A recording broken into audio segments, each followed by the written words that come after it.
Hello, good evening. I am Annelies Broekman from CREAS, which is a Research Institute on Terrestrial Ecology. And I'm going to moderate and introduce to you the session of today on rural development, boost through research transfer, to the transfer of knowledge of research and excellence into rural development. So I welcome you to this session. And today with me together there is Giuseppe Provenzano from the Union of the Mediterranean Research and Innovation Division, and in collaboration presenting with Almota Abadi, the Managing Director and Senior Regional Cooperation Expert. So we have double representation from the Union of the Mediterranean, even if Giuseppe is here physically with us in the session. And after, we also have Ali Rouma, who is a Senior Project Officer at the Prima Foundation. And then Sihan Jedari from the Institut National de Recherche en Génie Rural, Eau et Forêt, which we have an acronym like IA Nangrès, and she is the project coordinator of FASTER project. So welcome everybody to this session. It will take 1 hour and a half. We will start providing an overview of the FASTER project for your reference, and then open the floor to our colleagues in the round table. And when all the information is put on the table, then we will ask through the chat to participate in a rich debate on how to transfer research excellence to sustain rural development. Thank you so much. So I will start telling you that the FASTER project, FASTER is an acronym for Farmers' Adaptation and Sustainability in Tunisia through Excellence in Research. So the project aims to reinforce IANGREF Research Institute, leading research institute in Tunisia, by boosting its leadership and positioning as a research excellence center, and help to for process of internationalization and its capacity to innovate, as well as scientific quality and productivity. On the other hand, the project wants to ensure that the transfer of all this knowledge generated in IANGREF on adaptation in land and water management will be transferred to the Tunisian agricultural sector. And we do that through the use of the farm advisory system already in place and promoted by the Ministry of Agriculture in Tunisia. So to introduce our consortium, who we are, so apart from IANGREF, the consortium is composed by Tunisian higher education umbrella institution called IRESA, and the responsible agency for delivering farm advisory in Tunisia called AVFA. On top of that, we have 2 European research institutes, CREAS, the institutes I am partnering with, and Lund University, as well as 2 companies that are providing technical support to the project and to its implementation. So we have Vision Communication and Europe for Business, also in our board. So you can see it's a highly diversified consortium, and working together on these main goals. So what did we do? What do we want to do to comply with all these ambitious goals? No? So for improving IANGREF's national and international positioning, FASTER promoted the increased scientific publications, engagement in international research proposals and consortia for international competitive funding like European projects, and as well as increased attendance to national or international events like the one we are doing now today. And also this is very good because we want to support IANGREF in exploring potential collaboration agreements with existing international networks and bilateral meetings with decision makers in Tunisia. So for improving this is already a whole program, but on top of that, we want to improve the research excellence of IANGREF researchers themselves. So not only as an institute, but also work with Young Gref staff to get familiar with these aspects of research excellence. Therefore, we promoted training programs with international lectures to boost capacitation in the field of adaptation in water, forest, and land management, as well as on cross-cutting issues needed to put into value the research done, such as writing peer-reviewed articles or competitive projects for researchers in an earlier career stage. Furthermore, mobility programs allow short-term visits of Tunisian researchers to the European Research Institutes of the FASTER Consortium, with the aim to promote access to PhD programs and specific joint research projects. So really putting hands-on all these needs.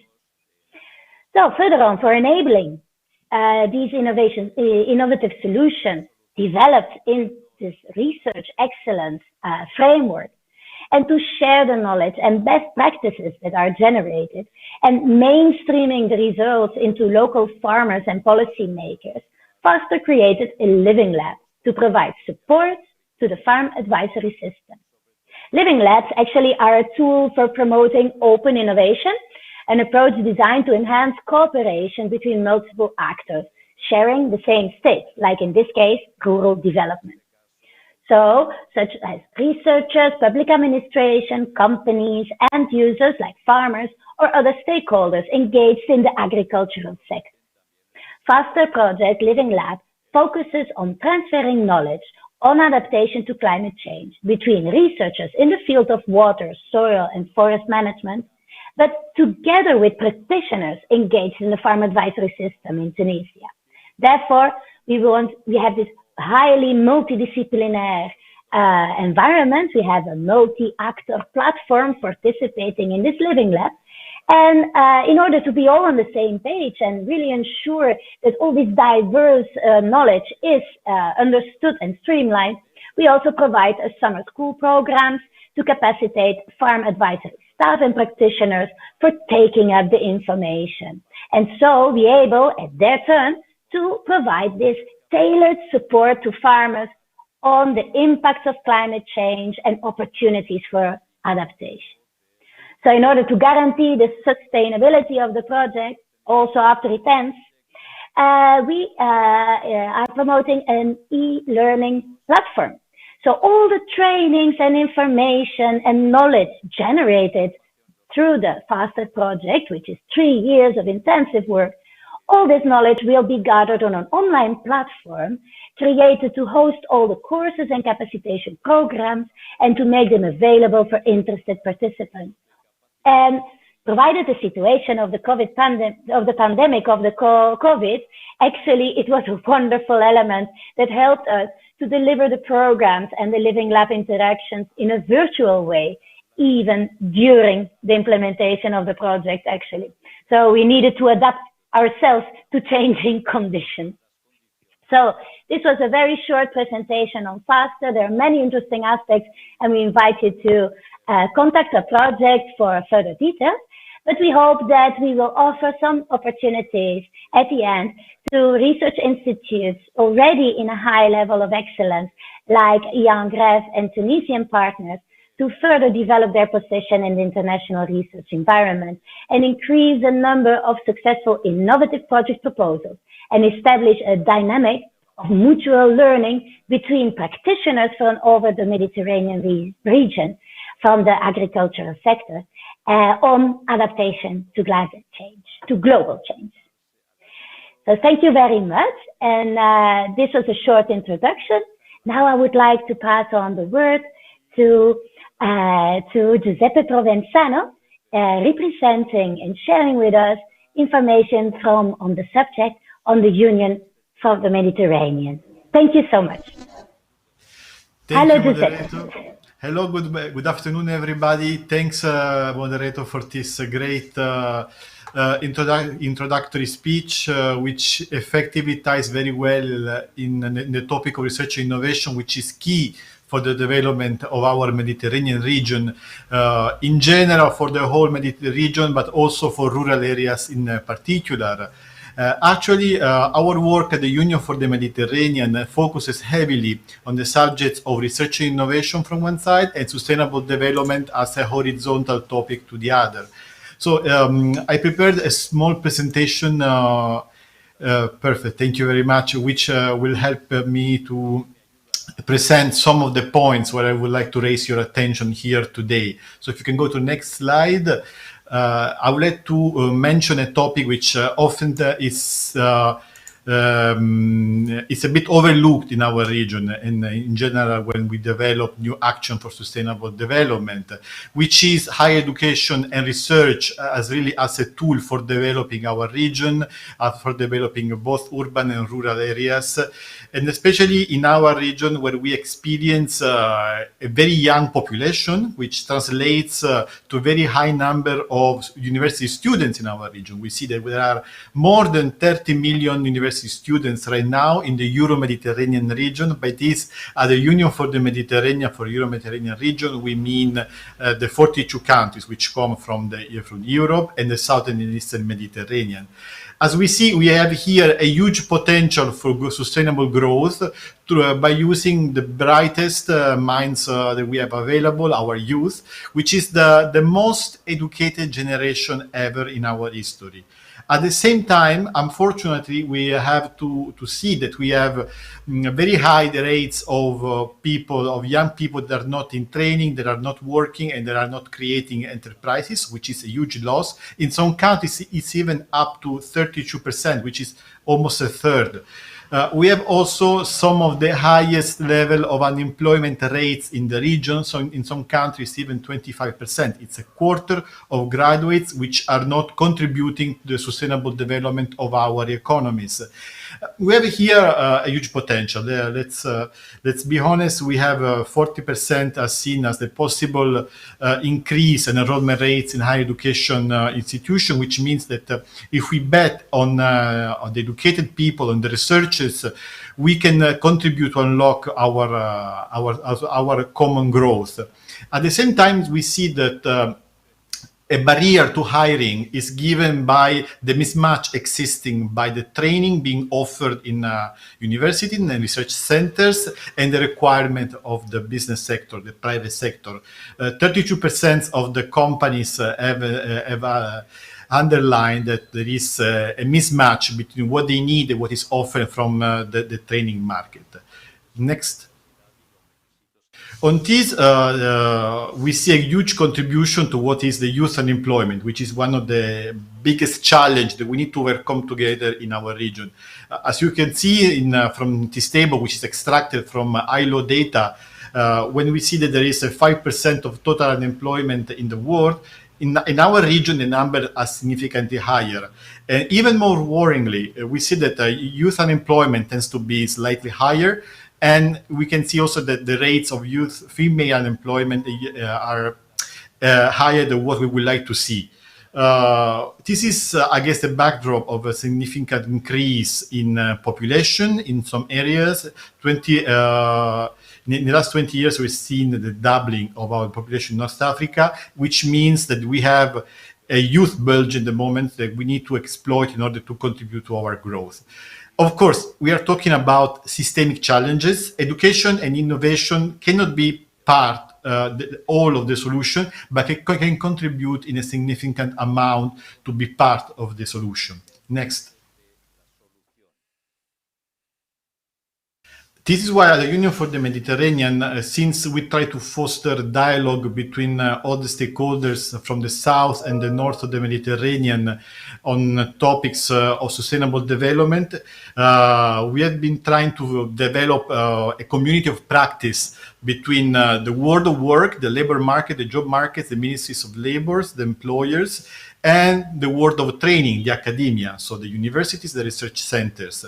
We have organized a great meeting as a side event to a Ministerial of Labor of the Union for the Mediterranean, where we try to put together a representative of these two worlds, and we try to see what could have been a way forward, some new solutions in order to use academia for unlocking development. If you can go to the next slide. So these are some takeaway points where we will try to focus our action, where we would like to invite you to reflect more. So what could be some objectives for common work together? First of all, we are experiencing a world that is changing, skills are changing, and the needs for skills is going to be changing. This means that in 20 years, the skills that are going to be taught right now, the curricula are not going to be updated with a continuously changing world. We've seen it now with COVID. What was required 1 year ago, it's for working in our work environment is not what is needed now. We are seeing it because today we are meeting in a digital format. We have seen the explosion of this format as a way of reacting to changing scenarios. This is an opportunity for growth if we can take it and if we can use it in a proactive way. So we need to offer new competencies for transitioning into this changing economy. We need to focus on what are the needs of our territories. In this case, rural areas. What are the needs that we can foresee in our changing scenarios, in our shifting economies, and how can we be proactive into training our people for producing for this economy? This leads to the topic of improving the flows of communication, the information flows between academia and between the job markets. This requires mobilizing some platforms where we can exchange needed information. And at the same time, we need to transfer knowledge more fluidly. Some areas in the world are doing it very well. I'm thinking about North America. Some other areas of the world can profit from the lessons that already are existing.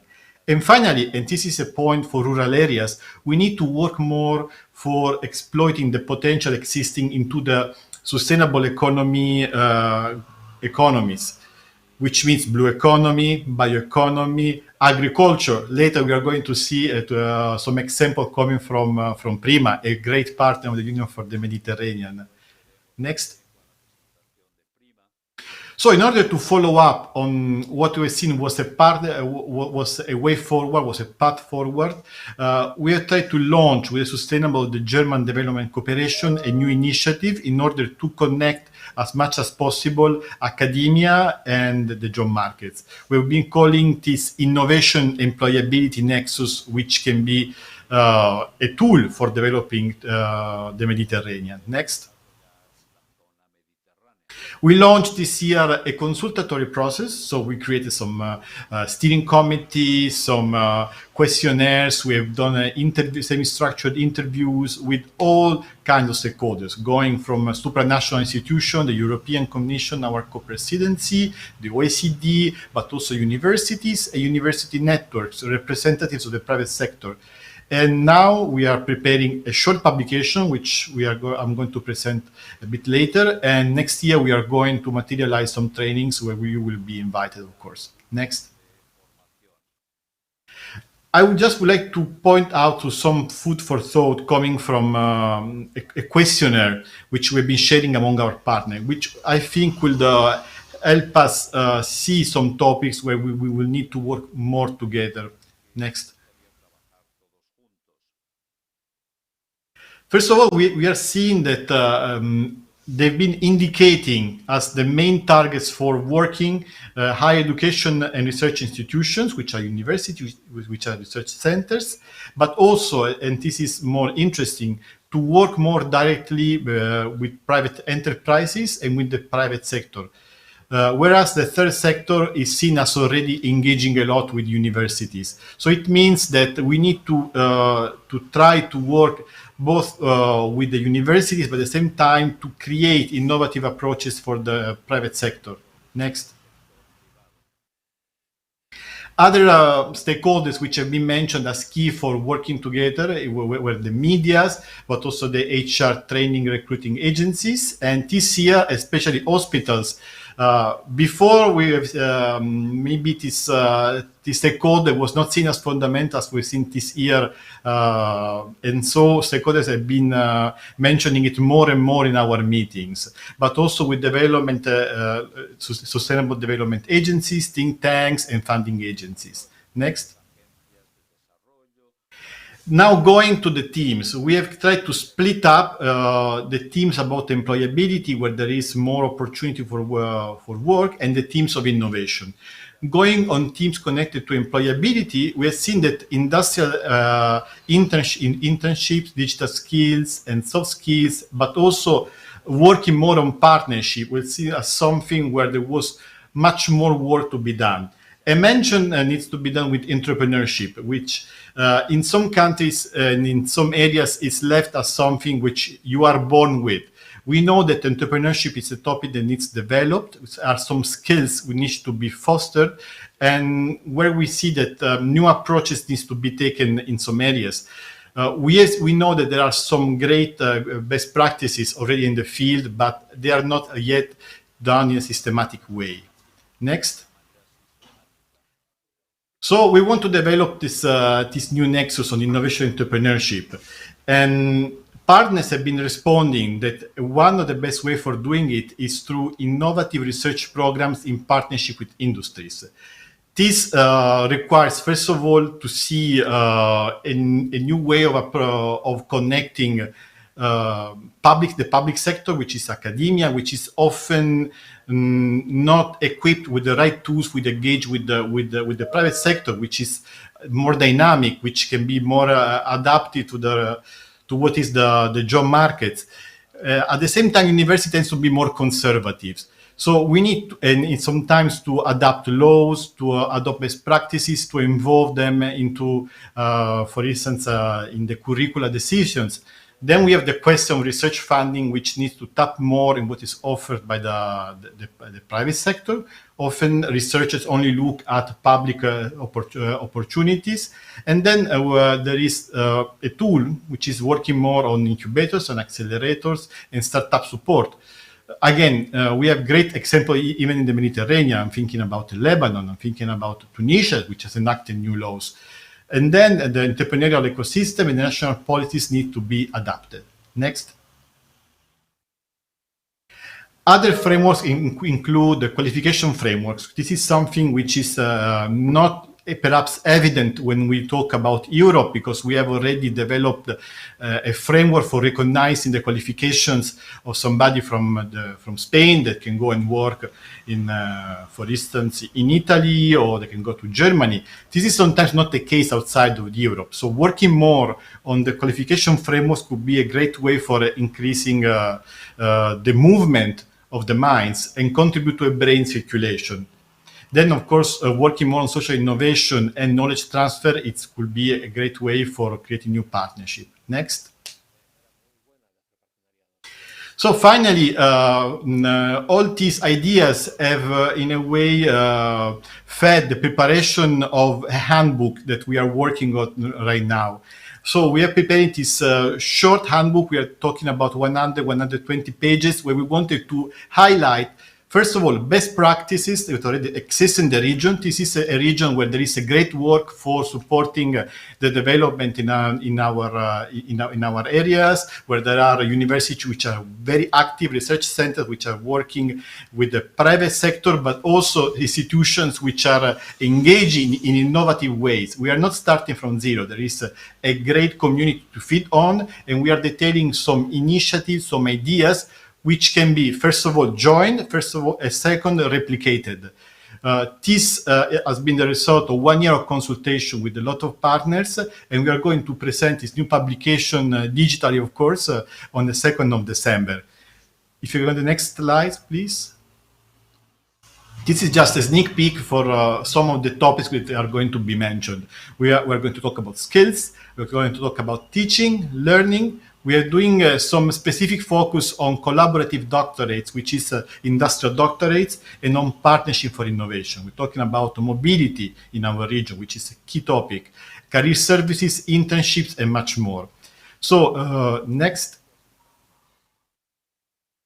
If you're interested, of course, you're already invited to reach us out. It's going to be on our website very soon for registering, and we hope that you can profit from this new contribution. Thank you very much. Thank you very much, Giuseppe. Very, very interesting. It looks like a lot of opportunity. Let's pass the word to Ali now. And I hope that after the presentations, there will be questions and proposals to feed in to all these presentations. So I introduce to you Ali Rouma. He is a senior project officer at the Prima Foundation. Thank you so much, Ali, to be with us today. Thank you so much. Good evening, but because not good afternoon, because we are at 6 o'clock. Let me first thank Giuseppe for the presentation. It's very important. I think it's very interesting, and I think we have something overlapping between my presentation and your presentation, and we will have a good discussion, I guess. I would like also to thank Ramon Villa from the Vision for the invitation, and I think it is a pleasure to attend this panel, because I remember that I attended the first kickoff meeting of the FASTER project with all the members of the project, and it's a pleasure to see that we are closer also to this important project. What I will present to you is not linked maybe to Prima, because we are starting the program and we are launching a lot of calls and we are starting the projects, but it's the result of my experience, maybe 20 years of experience as a researcher and as manager. So I will present shortly what I would like to let you know this afternoon. Please, the first. Yes, I select this topic, the role of agriculture research and innovation in rural transformation, and I will focus on the NENA region. And I think it's very important because we have a lot of experience, we have a lot of research in the region, and I would like to focus on the region because we are targeting a lot of challenges in the region. Next, please. In this presentation, I will start by look to the rural transformation, because right now we are dealing with the rural development. No, before. Just saying the first one, just to so the rural transformation, and then after the rural transformation, I will speak about the research and innovation models, because the research transformation is linked also to the research models in the region. We have some good practices with some existing models, and I propose some orientation for the future. Next, please. The rural transformation, I think it's very important, and IFAD and FAO suggest that inclusive rural transformation is a critical factor for the reduction of poverty and food insecurity, as well as for stimulating overall growth of the economy. And as you may know, that rural transformation is a process in which raising agriculture productivity, increasing marketable surpluses, expanded off-farm employment opportunities, and better access to the services and infrastructure. And the agricultural transformation is a part of a larger structural transformation of the economy in the process of the development. And that involves a shrinking of the role played by agriculture in the economy. So the agricultural transformation is a part of the wider rural transformation. So here I would like to share with you some indicators, and I think you may know the recent report of FAO, which is very important. I would like to give some indicators, and I will start for the first one, some indicators on the hunger, food, and insecurity, and in malnutrition in the region. Next, please. So here, indicator, there's a lot of indicator, but I select some indicator of hunger, food, insecurity, and malnutrition behind SDGs. And here we are linked to the SDGs 2. And we target the 2.1 and 2.2, the 2 target for the MENA region through the lens of the rural transformation. As you can see from this table, this table shows 2 of 3 main measures of hunger and food insecurity under the SDGs 2.1. So in this table, rural transformation seems to matter as much for severe food insecurity as conflict. This can be seen by noting the similar under nourishment and food security gaps between countries with high and low levels of transformation and those with and without conflicts. Maybe you can ask here the relationship between the rural transformation and the hunger and food security. Of course, here the rural transformation is a mix of agriculture commercialization, the inclusive development of the non-farm rural sector, and also the development of rural services. So altogether, the three aspects are reflected in the index of rural transformation, which incorporates measures of agricultural labor's productivity, rural income poverty, and an index of rural deprivation. So finally, as you can see here in this table indicates that it is the Mashra counties that are afflicted most severely with the high levels of hunger and food insecurity. This may be due to the high proportion of conflicts country there and the lower level of rural transformation in this sub-region. Almost 4 of the 5 conflict countries are in the Mashriq, and the average level of rural transformation in the Maghreb is 30% higher than in the Mashriq. Next, please. Next slide. Let's see the second indicator, and I select here the food self-sufficiency ratio in the MENA region. And as you can see in the slide, MENA countries are highly dependent on imports to meet their consumption needs, particularly for cereals, sugars, and sweeteners and vegetable oils. And I think the data here mentioned clearly, showed clearly this issue. So let us say that on average, the MENA region imports around the half. It's for 54 exactly percent of its cereal needs, 63% of sugar and sweeteners, and 75% of vegetable oils, which is very important. Next, please. The third one, maybe this is the overlapping with my friend from the UFM, the unemployment. And I think this is, I take it from the World Bank since two years ago. As you can see in this table, the MENA countries show unemployment rates that are persistently higher than in other regions around the world, mainly for young workers aged between 15 and 24, as already reported by Giuseppe, and also, but for not only for the young workers, but also for women. This problem is accurate in the middle income as well in some high income countries for the region, and has worsened in some of them in the past 2 decades. Female participation rates in MENA countries are the lowest in the world and have risen a little bit maybe in the past 4 decades.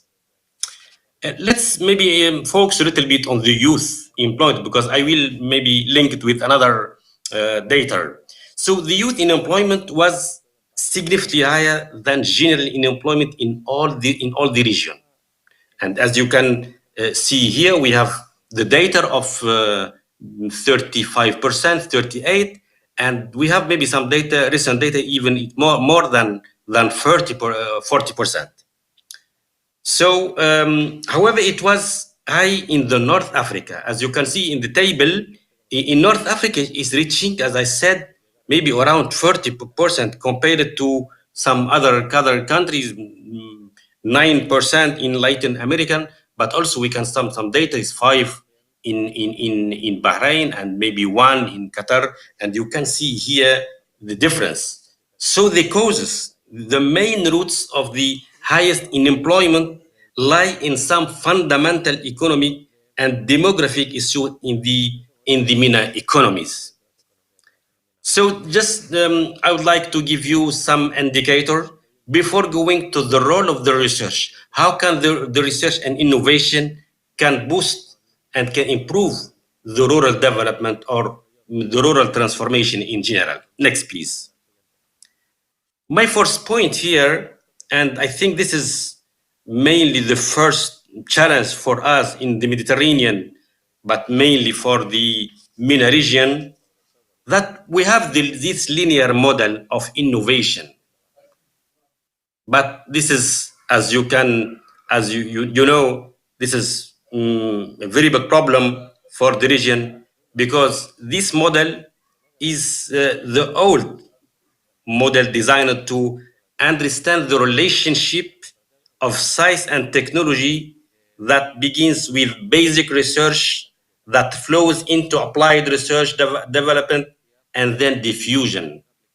And as you see here in the slide, we have two versions of this linear model. The first one is the technology push. I think it's the until 960, but we have also the market pull. But still they are, this is the linear model, and we have a lot of criticism, I think, not only in the Mediterranean region but also in USA. These models ignore what's the main important here for these types of models. They ignore the many feedbacks and loops that occur between the different stage of the processes. And I think this is the main shortcomings. And what's important, so we need another model of innovation called the interactive innovation. I think in an interactive innovation, building blocks for innovation are expected to come from science or from practice and intermediary, including the farmer, the advisor, NGO, and so on, as actor in the bottom-up process. So this linear model, I think it was criticized because of the problem of the interaction between all the stakeholders.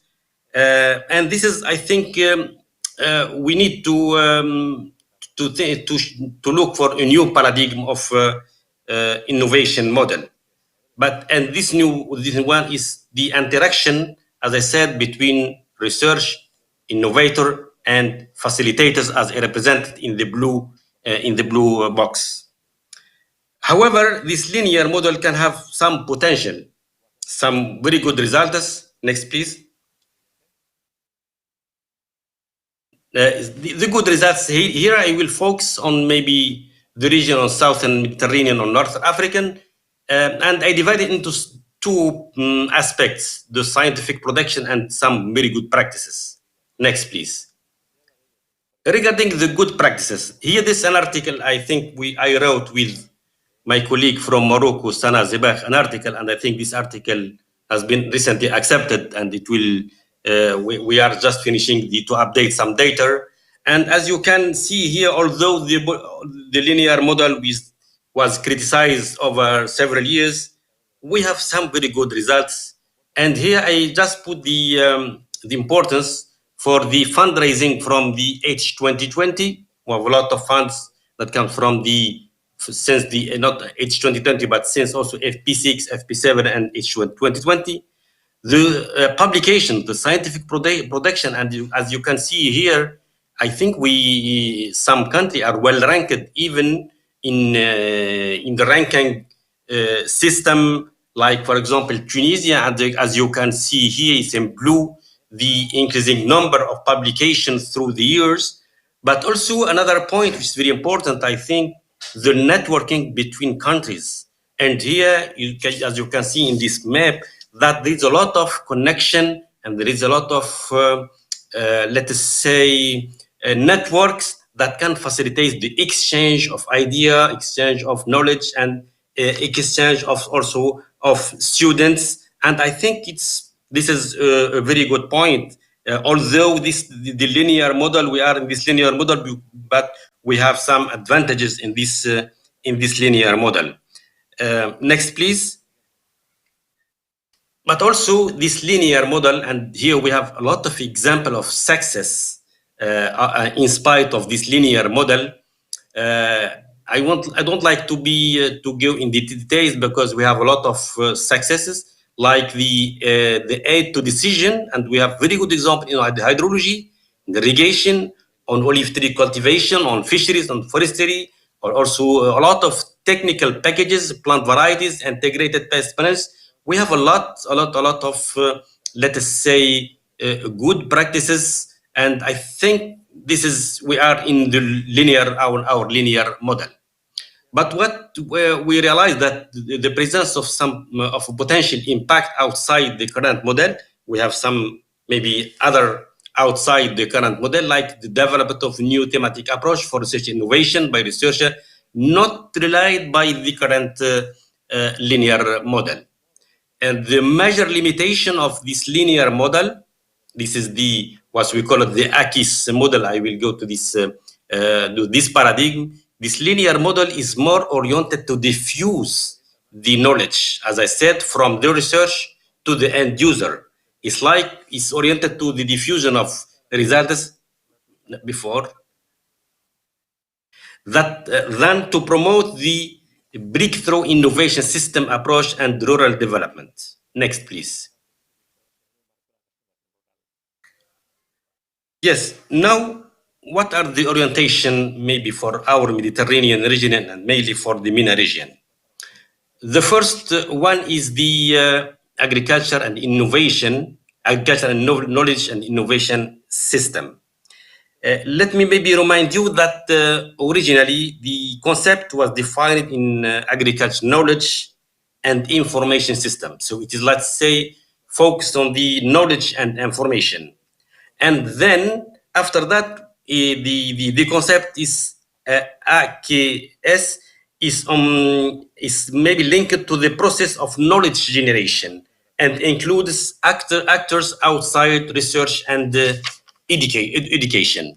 But more recently, we have the AKIS, which is the, as I said, the agriculture, knowledge, and I is here is not information, it's innovation.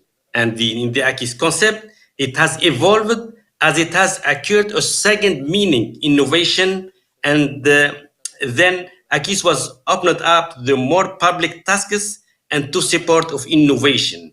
Important characteristics of an innovation system are the institutional infrastructure. It's very important. The funding mechanisms, the network characteristics, and the market structure. And this system is, as I said, is characterized by the fact that the innovation is not only on the propriety of the researcher, but it is co-produced thanks to the interaction between farmers, between firms, between the researcher, intermediate actor like the advisor or the distributor, and also the consumer. But also the co-production of innovation will be, of course, co-ownership. It's the co-ownership of the solution, commonly developed, and is the key on the interaction model. And here, when we say that there is a co-production and co-ownership, and here we can speak about the adoption of the results. And if the farmers adopt the results, then we can improve the rural development. My second point here is the digital agriculture. Next, please. No, this I think is okay. The next, please. The digital agriculture, I think here the point that the digital of agriculture is very important in this period, mainly with the problem of the COVID, and it could contribute to the job creation. But as I mentioned, and Josep mentioned also the problem for the employment for youth, which is around maybe 30-40% in Southern Mediterranean countries. So the digitalization can maybe help to create the job for the youth. But there is some challenges. First of all, the disparity in access to digital technology and services means there is a risk of digital divide, like for the small farmers and other in rural areas are particularly at risk of being left behind, not only in terms of the literacy, but also and access to the digital resource, but also in terms of productivity and aspect of economic and social integration.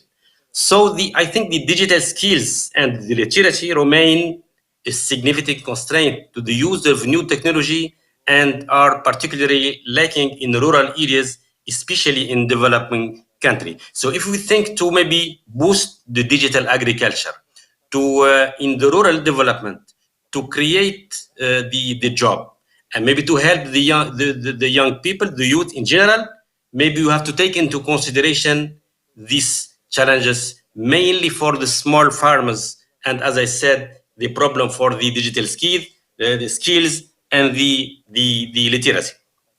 My third point for the orientation is which is the nexus. Next, please. Here, my third point, and I think this is the third orientation, and maybe as you know that the MENA region is characterized by an extreme water as well as land scarcity, low resource use efficiency despite growing urgency and increasing human insecurities, being the only region of the decreasing food security. Agriculture production could decrease in the future. And I think we have some indicator in the decrease of the production right now. So these trends converge with a rapid translation towards renewable energy as well as non-conventional water. However, another problem is the weak governance and large implementation gaps exist in all the sector, aggravated by a lack of policy coherence, with which, however, it's not, let's say, specific to the Mediterranean region. So this situation, I think, begs to the integration of the management of natural resources and also the integrated governance across the sectors. We have to think about the implementation on the nexus in the Mediterranean region. And on the on Prima, I think we are launching calls, and we are in the second year of launching calls on the nexus, and we are looking to the implementation on the ground for the nexus to improve the productivity and also to improve the rural development. That's what I would like to share with you, and thank you so much for your attention. Thank you very much, Ali. Wonderful presentation, also full of new inspiration. So thank you so much for your perspective. I would like to pass on the word now to Sihem Jebari, and she is our project coordinator of FASTER. So please, Sihem, thank you for being with us today. Hello, thank you for the invitation.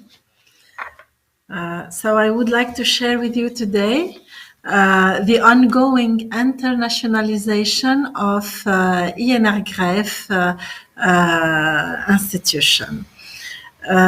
So first slide, maybe, first and second. So I wanted to talk about what is actually research excellence and different, notions related to research. Then tell you about INRGREF and the ongoing process related to this internationalization. Next again. So actually, research is a creative work undertaken to produce knowledge and then to use it, in a common way. And I can tell you that one of the main characteristics of global human endeavor is the relentless pursuit of new knowledge. Currently, we know that the globalization of research require actually world-class research centers and universities that can conduct a very high international quality of research. And this is having a direct and indirect significant impact on global society through translation, innovation, and policy information. We also have research, responsible research and innovation, which is a term used by European Union's framework program. And it is aiming at addressing societal challenges which can be aligned with the values, needs, and expectation of the general public. Next. Actually, research excellence is a notion that is provided by academia, but also by the funders. And we know that research excellence is conducted by academia, research centers, national institutions, and also by industries. It is actually crucial that it develops widely across the global cultures. It is discipline specific. It is based on new observations and interpretations. It's engaged in trying to solve complex problems of our societies. We can, for instance, mention water scarcity, forest fires, pollutions, extreme events, and so on. And these are considered by using specific methodologies and approaches. It is also crucial to use innovative techniques and so on. To be updated and use this knowledge as we said, produced knowledge. Every time we have it available, of course. Actually, world-class centers, they need to decide and to focus their efforts and resources on research performance and profile, being truly distinctive and have the greatest international impact in its research activity. So, for instance, you will find universities or centers focusing on the same challenge, but using different approaches and techniques. So there is no redundant work being done, in different centers. So this is crucial, actually. Next. So actually, the notion of excellence is not the same for policymakers and also for academia. And we are having a challenge of quantifying the research excellence. And this is mainly used for policy purposes. There is currently an extensive debate related to breadth and depth of the meaning of excellence, its capacity to provide quantitative assessments of research activities, and its potential support policy choices. Excellence needs actually research that can be considering a high ethical standards, engage communities, invest policymakers, and ensure gender equality. Next. Promoting research excellence also is somehow challenging. So governments find themselves like facing great talents, new ideas, and so on, with very limited funding. So they shifted to project funding. on a competitive basis while using instruments designed to encourage outstanding research. We mention specifically Research Excellence Initiative. And we have the Research Excellence Framework, which is an impact evaluation that includes economical dimension while assessing the research and education institutions. It was used in 2014 to evaluate the programs that covered the period between 2008 and 2013. And the next iteration will be in 2021.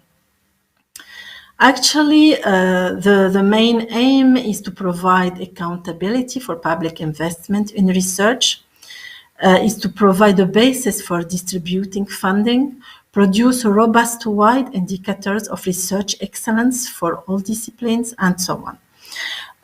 This is actually showing controversies, like, for instance, arguing that there is too much focus on the impact of research outside of the university and of the research centers. And also this impact has no real relevance on the quality of the research itself. Next. So to be able to manage this assessment, there is key performance indicators. They can be domestic or international, and they are very useful to inform policymakers. So they have different typologies. Mainly, we try to gather them in 5 components. So the research background, for instance, that deals with the yearly average number of total publications, scientific publications. It also displays the collaboration capacity of researchers.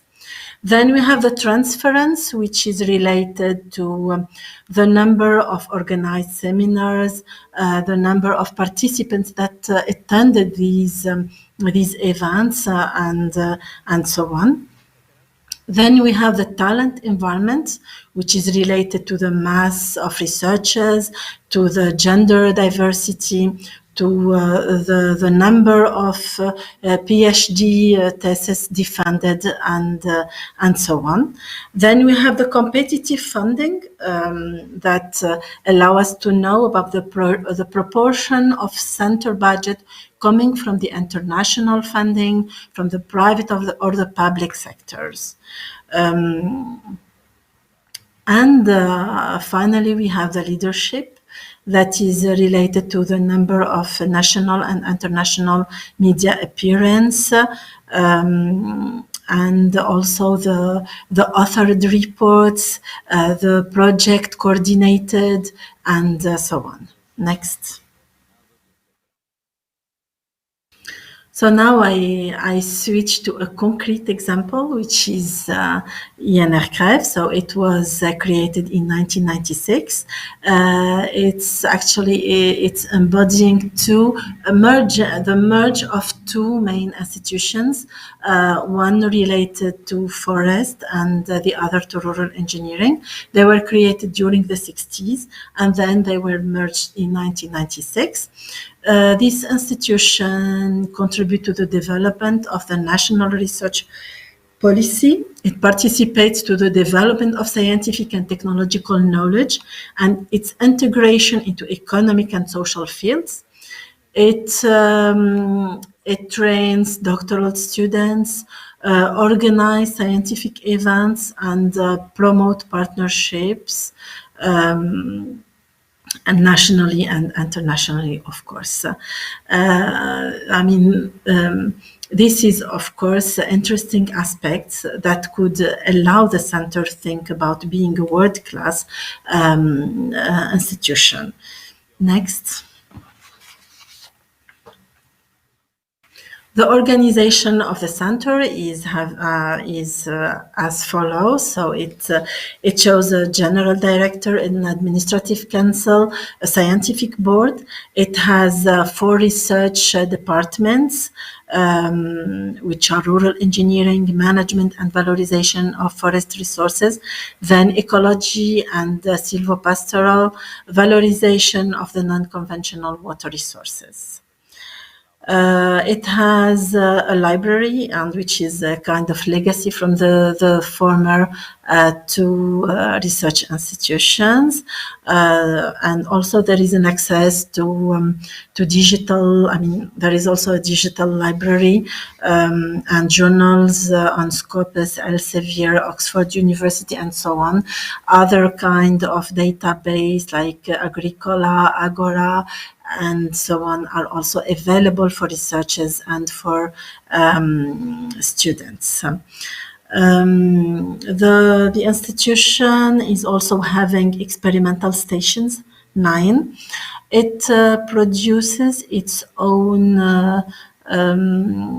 journal called Les Annales de l'INRCREF. It organizes every year an international conference. So these are the main aspects.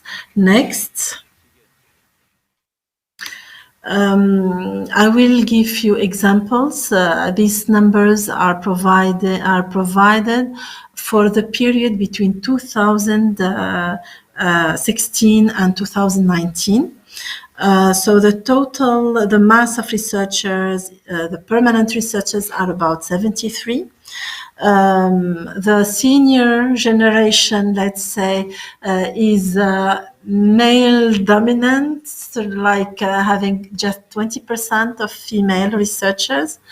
But for the junior generation, we can find and see that females are even, I mean, their number is about 50%.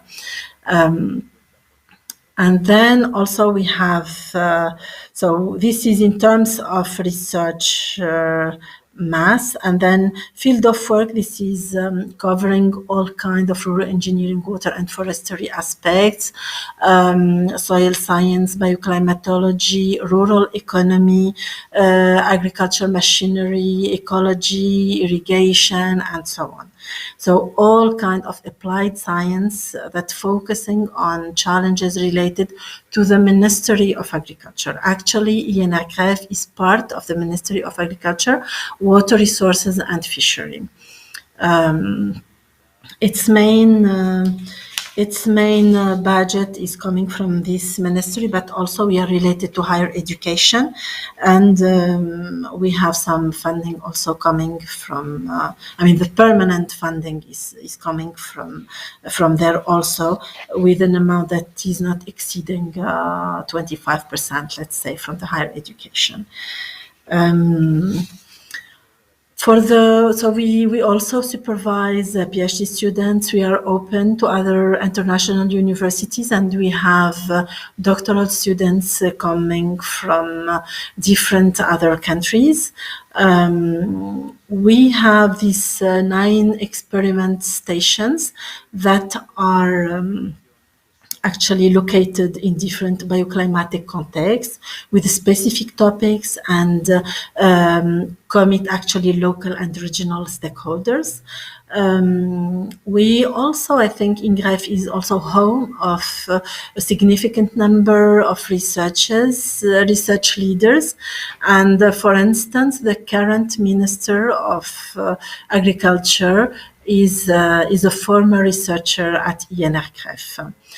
As far as the integrity aspect is concerned, we are missing a personal responsibility. So this financial autonomy is missing yet, and I hope that it will be possible to work on that for the next few years.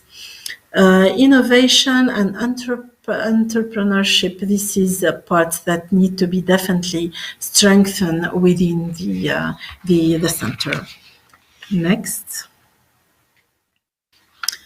The main current projects are addressing the challenge of global change adaptation in Mediterranean river basins. They are also focusing on Tunisian vulnerable populations and deal with challenges related to MENA region. They also, these projects are promoting dialogues and collaboration between science and society while introducing relevant approaches. This is actually allowing a proactive response to emerging climate change and related impacts. So this aspect of climate change is also covered. I wanted also to add few numbers related to the publications in peer-reviewed journals. So for the period of 4 years, we could manage 400 articles, presentations about 150, and then books and chapters about 18.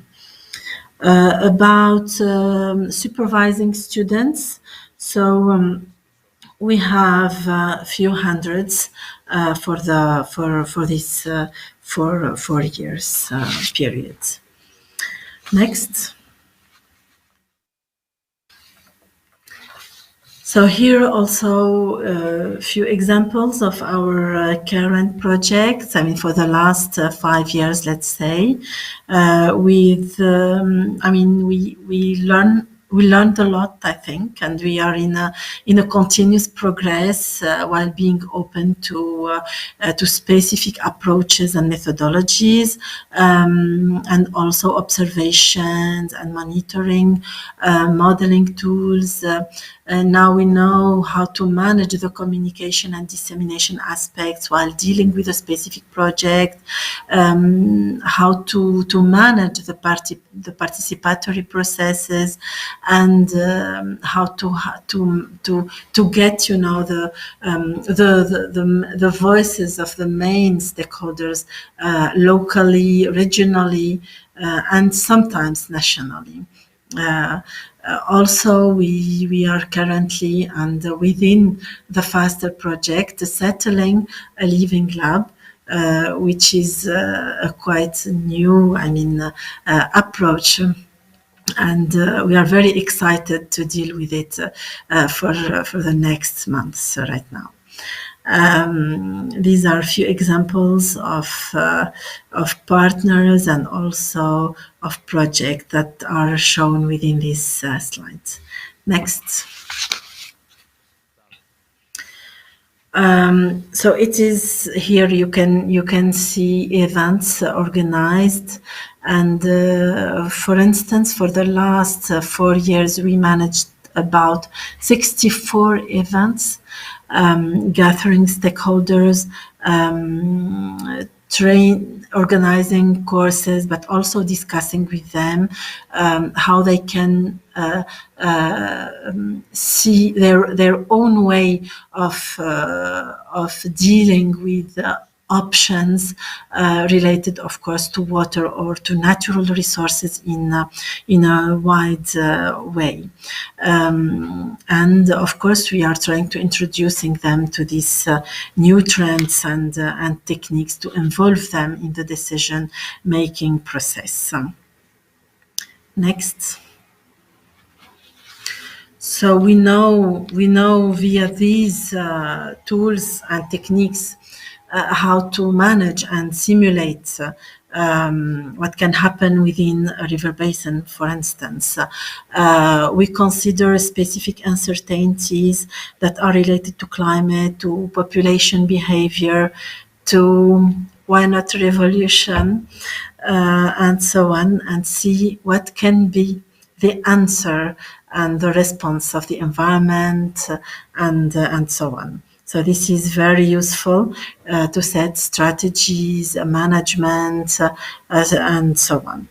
We could, for instance, calibrate the models, helping us to know how much we need to provide as water in every moment and in every context. And I think this is very useful for the managers.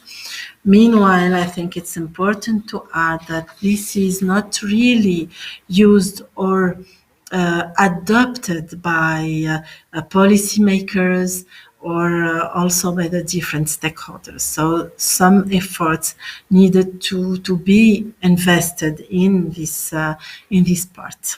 Next. So, I mean, all these tasks and the way that ENRGREF is being operational and functioning is actually related to the research staff. They benefited from a world-class education. And this is actually was quite crucial in developing research skills, in being independent thinkers, and in also being a problem solver. So this is quite crucial, I would say. They also know about how to create knowledge and have specific expertise in the field. They're also, I mean, more and more, the new trend is that they gather and work in team and engage, improving their ability to communicate effectively. They are also subject to competitive nature of research funding, whether at national or international scale. Next. So I'm about finalizing this presentation, and all what is written in blue, this is already somehow guaranteed, and of course it will be very useful to strengthen the different components. What is in red, it needs to be really focused much more in the future. So looking for funding from high quality research funding agencies, this is really very important. It can drive the need to be in the track of methodological advances, which ultimately feed into the international quality of research activity. The cross-disciplinary research, this is, we deal with it. We need to publish even more in impact factor journals and open access to ensure the transparency. Gender equality, I would say, in the scientific board, this is very important to be focused. Modernize, I mean, the logistics and the research environment also, while dealing with these new approaches that involve the social community and so on. We feel the needs of having sociologists or, I mean, recruiting humanities become somehow something interesting to manage, or for instance, subcontract a consultant, or ways that allow us to manage these aspects. So, next. I think also it will be crucial to reward innovation, and in order to have new products and to get licensed, encourage and support more entrepreneurship and consultancy. So we need to be a bit more open on the next stages of the research process. Gain personal responsibility. This is also very important for managing projects, being independent center, and so on. Being more, devoting more time for education in order to transfer to the young generation and prepare them for the future. So globalization of research require definitely world-class centers, and we hope that at ENRGREF we can join soon the club. Thank you for your attention. Next slide. Thank you so much, Sihem. This was a wonderful overview. Wow, very interesting. So now we have 15 minutes for receiving questions from the audience. It's a wide audience, but waiting for the chat to produce some questions, I think I might break the ice, no? And ask something. I think you all stress this important relationship between the work of practitioners, which generally are embedded in something we call private sector. No? But I wanted to put on the table, this private sector is highly diversified. No? So I imagine that there is a need for tailored strategies in accordance to the structure of the entrepreneurs, like I don't know how to call the model of entrepreneurship we are dealing with. So I imagine that research needs to be taken up by a different set of private activities. This is a big challenge. And so I would like to open it to the panel.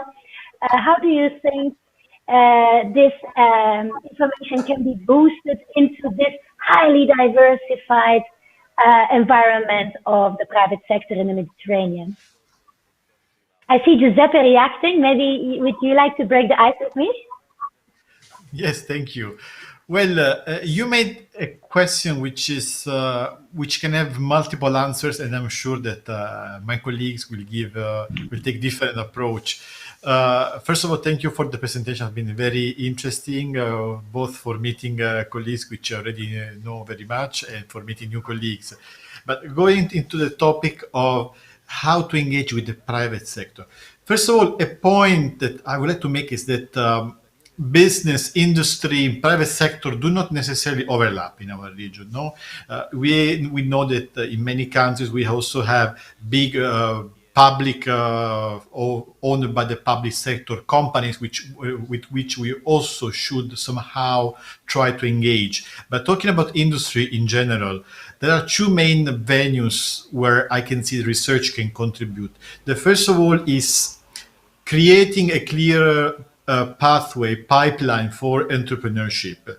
Often I hear that students, researchers, which have very bright ideas, but they do not necessarily have the managerial skills or awareness how to create a startup, how to create a company. It's not evident if you're a researcher for all your life. At the same time, they are the best position for producing new products, new ideas, new services. So in this way, there should be a more systematic support on how to engage on this sector. There are many ways of doing this. We know that there are projects for creating digital platforms where they can be aware of the opportunities. For instance, I'm thinking about our partner at Startup Europe Med, where they have created this digital platform where all the researchers can go and look for startup competition, funding opportunities, and so on. Then there are more hands-on approaches, which mean that some initiatives train researchers in how to create a startup, how to assess is your idea marketable, how to reach a higher degree in market readiness in technology. On the other side, there is the more traditional path towards employability, which means how to fit the researchers, the students, the best minds into the companies where they can acquire hands-on experience. And in this, of course, the parts of internship seems evident, even though it's not yet developed to the full potential. The Union for the Mediterranean is supporting since many years a project called Homer, where we try to foster Mediterranean internships between the North and the South, and also South-South. And you would not believe sometimes how much of a cultural barrier we have with some employers in making accept the concept of paid internship. I mean, internships have to give more value. They need to be paid because students, researchers need to sustain themselves while doing it. So we have a variety of many entry points. The issue here is giving them more relevance and integrating them more structurally, which also requires some support by the policymakers. Sure, thank you. Ali, do you want to add on something? Otherwise, there is a question for you also. Yes, I think that, yes, for my colleague from the UFM, I think the problem of the startups from the students is something really important. But I have another idea looking to the private sector in the angle of the SMEs. You know, at the SMEs in the Mediterranean is the backbone of the economy in the Mediterranean. So how we can maybe attract the SMEs in our research system? I think one of the most important thing that we have to involve the SMEs in the funded projects, because sometimes the national regulation, for example, in Tunisia, the national regulation not allowed to give funds to the private sector and to the SMEs in particular. So it's a problem. But how we can tackle this system, it's a national problem. So then another idea, we can maybe involve the SMEs as our partners in H2020 projects, or also in the future Horizon Europe project. I think it's very important to involve SMEs as a partner, as a key partner in the projects. Maybe the second point is how we can also attract the SMEs in the Mediterranean region. Maybe one of the issues is here to maybe to let us say do some contracting between SMEs and the research and innovation institution. So researcher can maybe do some research directly in the enterprise, in the private sector. Then he can, let us say, demonstrate the added value of the research innovation for the SMEs. And in this case, it can be, let's say, the first step to attract the SMEs, because the problem in the Mediterranean, there is, let's say, a huge barrier between the two modes, the research innovation and the private sector. So I did some analysis in Prima, and I realized that SMEs mainly in northern Mediterranean countries are more involved in the fund of the project rather than the southern Mediterranean countries. So there's a problem for the participation on the south for the SMEs. So I think this the private sector is very important. Another point, I think, how we can the private sector fund the research, because sometimes we said that the private sector can be involved either as a SME or private sector in the consortium, and they can get funds from the commission or from other. But the other thing, if the private sector want to invest in the research and innovation, so the private sector can give funds to the research and innovation.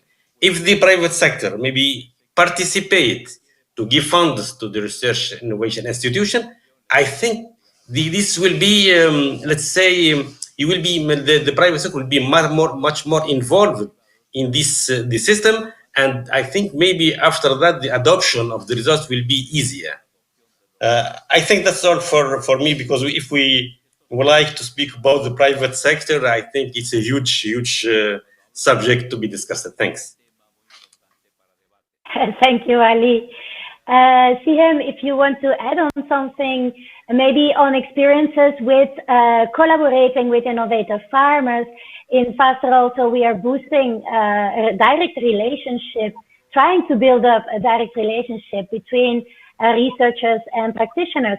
Could you maybe trace out some opportunities, like enabling factors that help this process you are developing now, or other barriers like difficulties?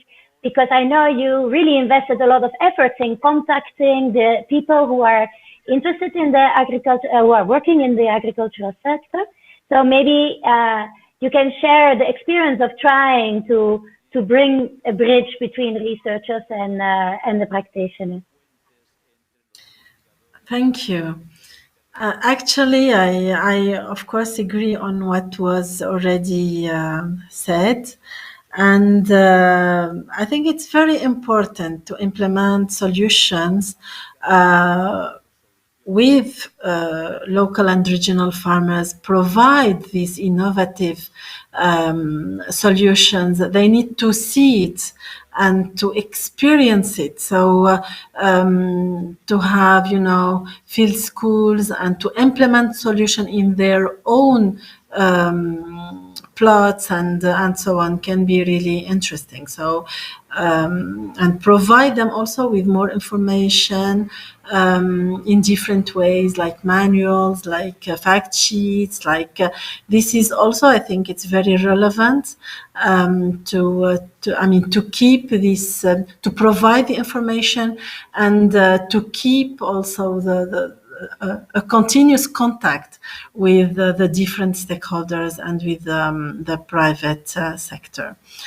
Also, I think it's crucial to involve them within the funding process, and they need to be part of it, so they can be interested when they will be directly involved.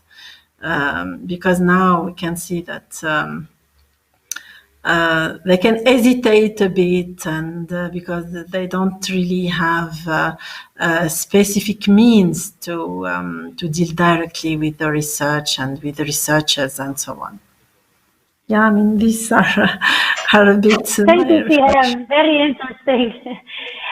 We only have 2 minutes left, so we have to be a bit strict to our timing. But just to close the debate, I think a very key issue is gender equality. So the whole economic sector is based on an equality of contribution of all of us to the creation of value.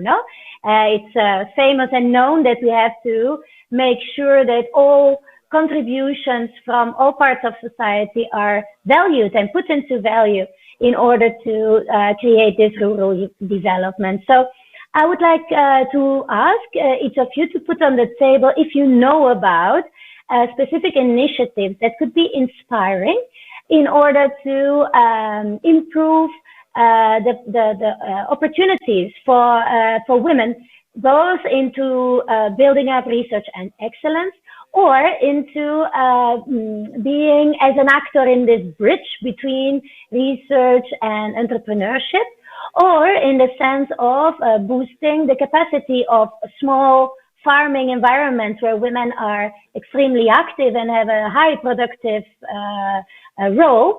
How to make this, put this more in the light and analyze the importance and the needs of this part of society. Thank you.